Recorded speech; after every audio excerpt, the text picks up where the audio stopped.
So in this video we're going to be looking at an op-amp, an operational amplifier. That's what this little guy is here, and one of the functions it can do is, well, amplify. It does other things. We'll look at some of those at another time. But what I have here is a little circuit with the 741C, which is a type of op-amp. They are other types. And I have coming into it here from the frequency generator, my function generator, there's a sine wave coming in, and it is at 16.2 millivolts RMS, or about 6 or so millivolts in peak to peak, and it's several hundred at about 1.5 kilohertz. We're just getting a little here. Might be a little more stable if we do that. There we go. So what we have that hooked up to the op-amp, and I have the other channel, the oscilloscope, hooked up to the. There's a bit of noise, so it's a little jumpy. It hooked up to the output, and if I turn on channel 2, there we go. Now we can see channel 2 coming through. Now it looks almost the same size, but channel 2 is set at twice the millivolts. If I put channel 2 down to 20 millivolts, you can see it is actually quite larger. And if we look, the peak to peak of is 110. In our RMS we got 16 to 33. So it's doubled. So it's amplified. It's made twice as big. And another thing you might notice is that it's out of phase by 180 degrees. So this is an inverting amplifier. So it's taking what's coming in, making it bigger, but it's also flipping it upside down.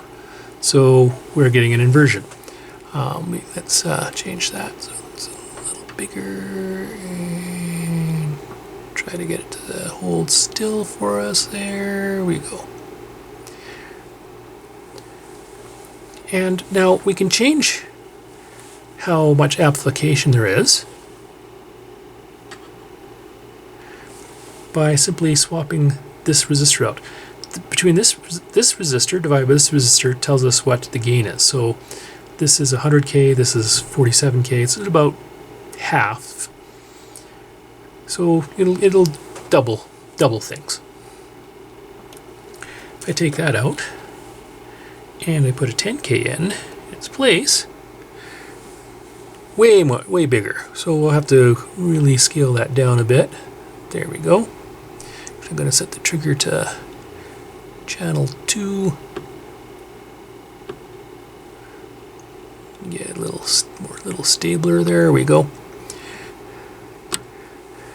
And now we have still inverted, but we have a RMS of 16, and here we have a RMS of 100, so almost 10 times amplification. So we can change the gain by changing the ratio of these resistors, and we get a bigger signal with a smaller resistor. Now there's limits. If we increase the input amplitude to a point, it will eventually, as you can see, we'll just turn this to there, and let's take channel 1 and turn it down a bit, go back to channel 2. If I just keep increasing the gain, the signal, you'll see it starts to clip.